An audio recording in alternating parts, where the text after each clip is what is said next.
Hello and welcome to the Homeless Consultant channel. My name is Paul B. I am the Homeless Consultant. And today I expect this video to get about 22 million views. You know, like all those ones of, Justin Bieber riding a skateboard and stuff like that. And the reason is because in this video, me, of all the people in this world throughout all of history, I am going to answer definitively the eternal question: if a tree falls in the woods, but there's no one there to hear it, does it make a sound? I recently did my 100th video, which was really exciting, sort of. You can watch it yourself and see how exciting it was, but before I made it, I was very excited about it. 100 videos. Each of those videos takes many, many hours. Some of them take as much as a full work week or more, going back through them. I did some quick math and I don't know, I just kind of lost count after, well after 1,000 hours. It's thousands of hours I've put into these videos in terms of research, writing, recording, re-recording, editing, posting, promoting online. And when I did the 100th video, I wanted to get it online right away because it was taken live at the Understanding the Times Bible Prophecy Conference. And I wanted to get it online while people were still looking for that conference so they would find my video. Because I felt like what I had to say was very important. Just like what this plane has to say is very important.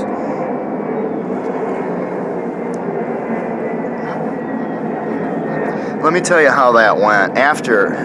First of all, to get it edited, since it was my birthday, I did something I have never done, at least at this job. I don't know if I've ever done it, but I've never done it at this job. I asked for a little bit of time off work. I asked to extend my lunch by 1/2 hour. And they said, certainly, it's your birthday, go for it. I wanted that because I wanted to get a jump on editing that video, because I knew that after work I wasn't going to have a lot of time to get everything posted before people go to bed at night. So I spent my lunch hour, all of it, instead of a half hour, I spent it working on the video. I didn't eat. After work I went straight to work on that again. It took me many hours to get that thing finally finished and edited, rendered into a single file, and then shrunk down with another program so that it's small enough to upload. Then I hit the road. I went to coffee shop after coffee shop with that ridiculous little machine, which I at least have able to connect to the internet now, though I can't really do anything on there. And I picked a great place for this one, didn't I?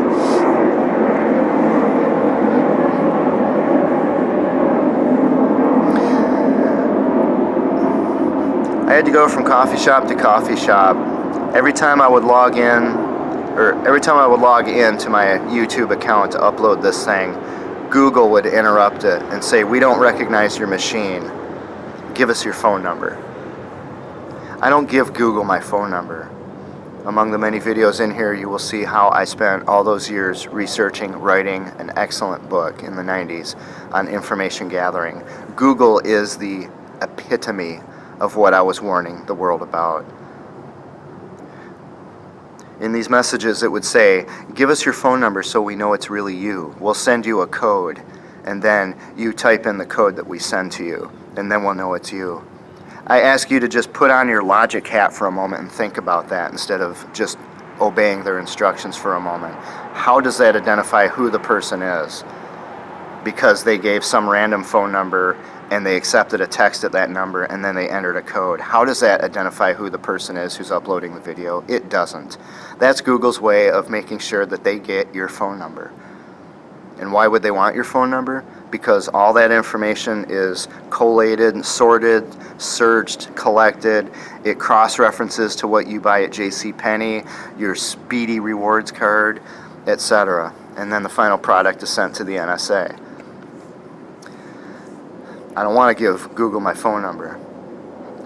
So even though I had no gas and no money, even though my car, the gas gauge doesn't work and I can't tell how much gas I have in it, I still drove from one place to another desperately trying to upload that. I did it until 1 in the morning. And then I drove back to the other, in the morning, I drove back to the other city, which is a 20-mile drive, where I knew that I could get it uploaded because I'd used the machine before. I started to upload it, but it was so slow I couldn't upload the file. I spent more than 2 hours waiting for it, and it was only 75% uploaded by the time I had to go to work, so I had to abandon it. But here's the thing. While that thing was uploading and I had nothing else to do, I went and I looked at my channel. I looked at the video list. I normally don't have any time to do that. If I even start, I'm gonna be there forever. I mean, I haven't been able to answer my email or even look at my emails, geez, probably more than a year, because all I get is hate mail from Minnesotans, death threats. That's about all I get.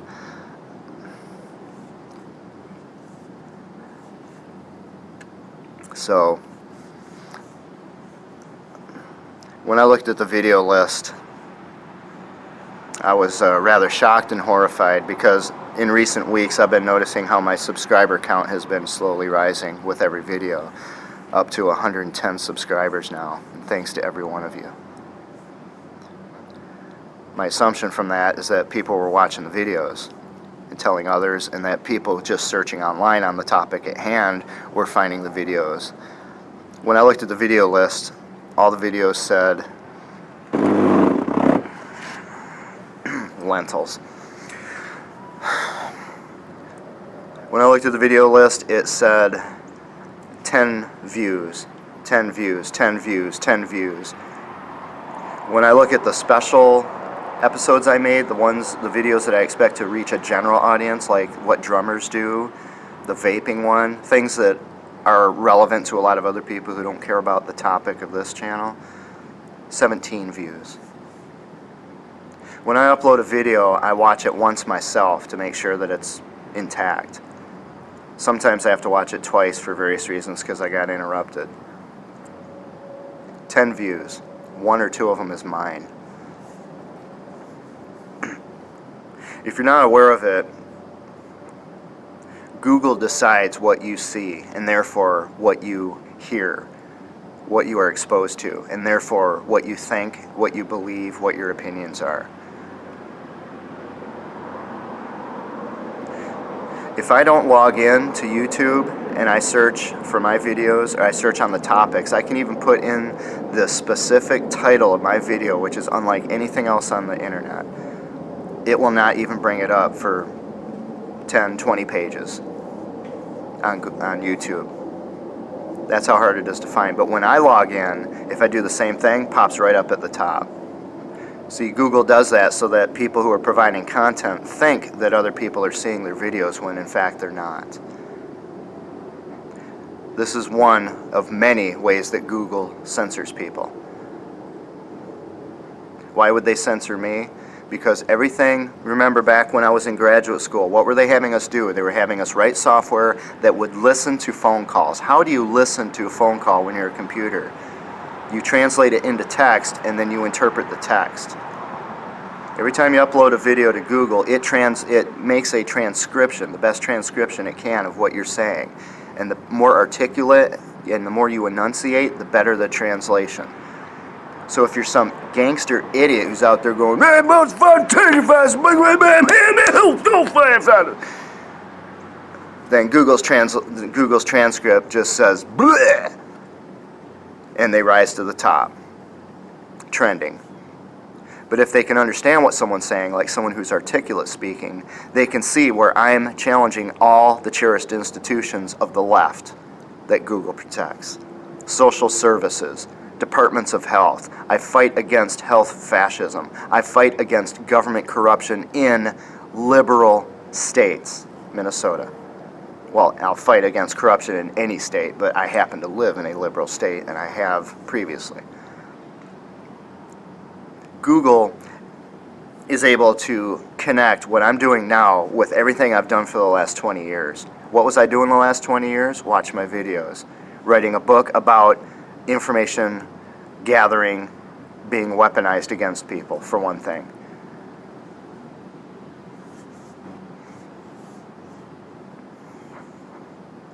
Now, it's not just Google who is responsible for me having 10 views.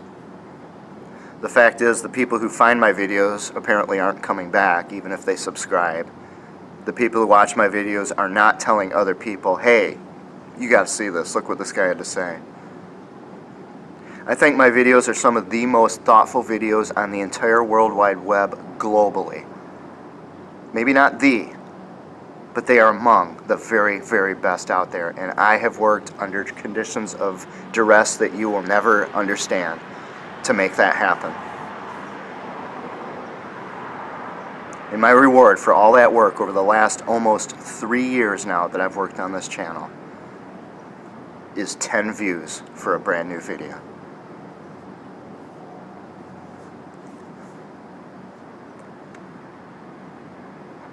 When I realized that, that's my 52nd birthday, right? My 100th video. Entering it, I was very excited. My 100th video, oh my gosh, where are we going to go for the next 100 videos?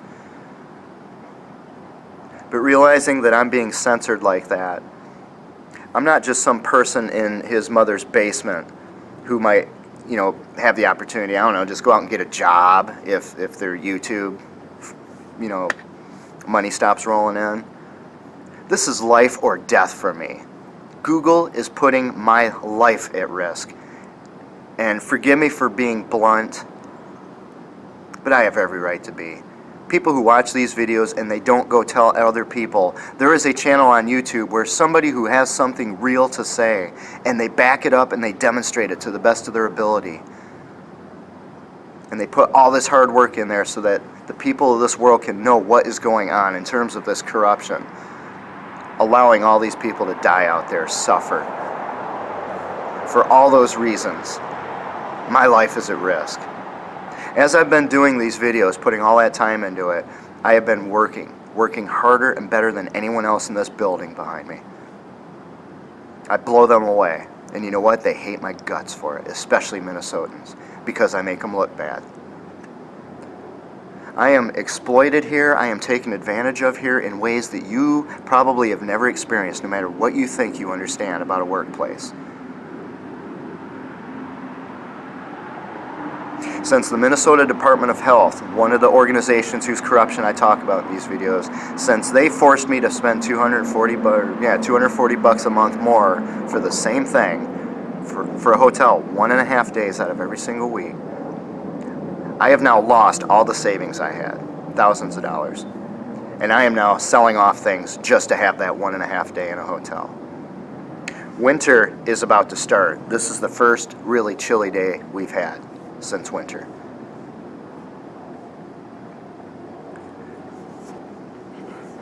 In my car, the gas gauge does not work, so I have no idea how much gas I have. The gas tank is falling off. It's held on by nylon straps. The parking brake does not work. Where you put in the gas handle to fill the gas tank, it's separated from the gas tank. So it just, every time I squeeze it, it just goes, puts in a squirt and stops. For me to even try to put in $5, I have to keep pushing it, doing that, and it just stinks. It squirts gas all over me. I'm losing half of it on the ground. And when I'm done, I have no idea if my tank is empty or if it's over full. I don't have any idea. I just had a tire blowout. It was 2 years ago that I replaced all those tires. They're bald because the rims are bent, and that one that blew out, the rim is cracked. So it loses air every single day. I have no air conditioning in that car. From running that car throughout the winter, which is about 8 or 9 months in Minnesota, 24 hours, all the time that I'm in that car running that thing, that's what's destroyed the engine, so that oil is leaking into the alternator and I have to periodically replace the alternator. The engine lights have been on, the coolant light has been on the engine light's been on since the beginning of this. The coolant light's been on for over a year. That car is a death trap when it's moving. And frankly, in my situation, it's a death trap when it's sitting still as well. This is the winter I'm going to lose that car. I don't see how, barring a miracle from God, that car can survive another winter. It can't happen. I made these videos to demonstrate to you the injustice of homelessness. I wanted to show you my competence. I wanted to show you my sobriety, and whether you agree with my opinions or not isn't the point. The point is, I don't just come out and say, "Ah, you're a bunch of dumbasses." That's not how I make my opinions known. I explain why I believe what I believe. And if we were talking in a coffee shop or something, I would listen to what you have to say fairly, because I could be wrong, and I would reevaluate it. And that's all I asked from the people watching these videos.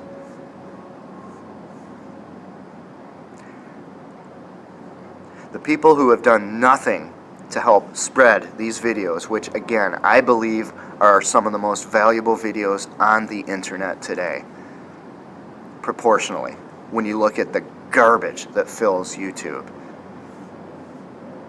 All the people who have either not spread the word about this channel or who have deliberately thwarted any attempt for other people to find it, like Google, Twitter, they have put my life at risk. And I'm at the point now where that risk it's turning into something really, really, really bad. Because thanks to the Department of Health, I no longer have any money at the end of these checks. Thanks to these people taking advantage of my situation because they can, and because they don't like me because I do such a better job, I make them all look bad by being competent. Thanks to that, I'm probably making less than anybody in that place, even though I do better, harder, more work than any of them, and I get more praise from more people for the work that I do outside the company. Constant praise for what I do. People saying that you're the only one, Paul. You're the only one who takes ownership for this. Someone else screws it all up completely. You come and you take it over and you make sure it gets done. And I'm the one who's out there in that car. And for all this effort I put in outside of this job making these videos, I get 10 views per video. Folks, I have to wind this channel down. I'm not going to make it much longer. I'm 52 years old. I have sat in a car for more than 4 years now. And when I'm not sitting in that car, I'm sitting at a desk. I have no circulation in this body. I'm a walking dead man. I made these videos to ask for people's help. God bless the extremely few of you, but generous and wonderful people who did help. But you know what? I can count them on this hand and still have a couple fingers left over in 3 years.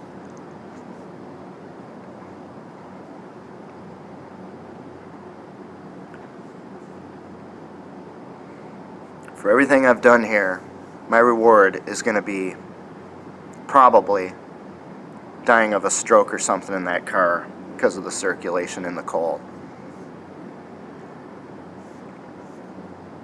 I'm going to finish up the videos I've started. I have 3 big project videos. I've put so much time into them. I've put more than 100 hours into those alone already. So I might as well finish them, and I'm going to post them. But at least at this time, I don't think I'm going to do anything else. Why should I do all that work for 10 views when the people who watch those videos don't even go out there and try to hustle to get other people to know about what I'm doing? You see, if a tree falls in the woods but there's nobody there to hear it, it does not make a sound. It pushes air, but if there's no ear for the air to push against, no eardrum for the air to push against, that is what sound is. It's what the people hear and perceive. And if I make 100 videos and there's nobody there to watch them, and to perceive them and to think about them and to discuss them and to tell others about, then what I have done is absolutely nothing.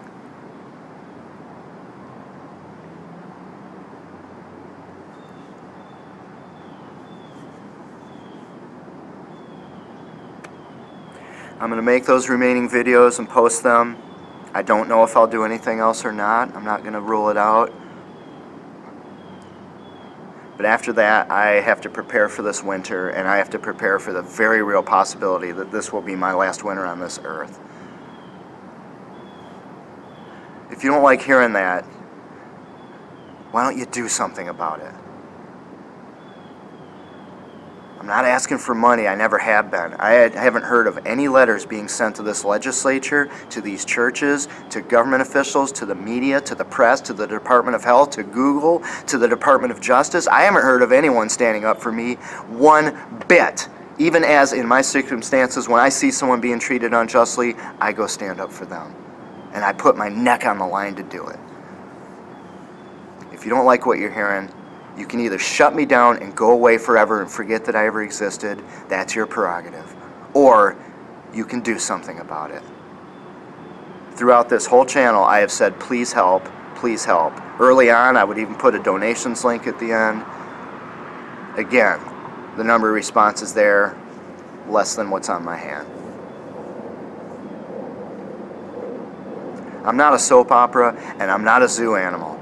I posted these videos not just to help myself, but to help millions of other Americans who are in similar, fundamentally similar situations to what I'm in. If that isn't good enough, then forget my channel, unsubscribe, and go watch Justin Bieber ride a skateboard. Look yourself in the mirror, smile, tell yourself you're a good person, and then go get on Google instead of boycotting Google for what they do to people like me. Go watch television instead of boycotting television for what they don't do for me, covering my story.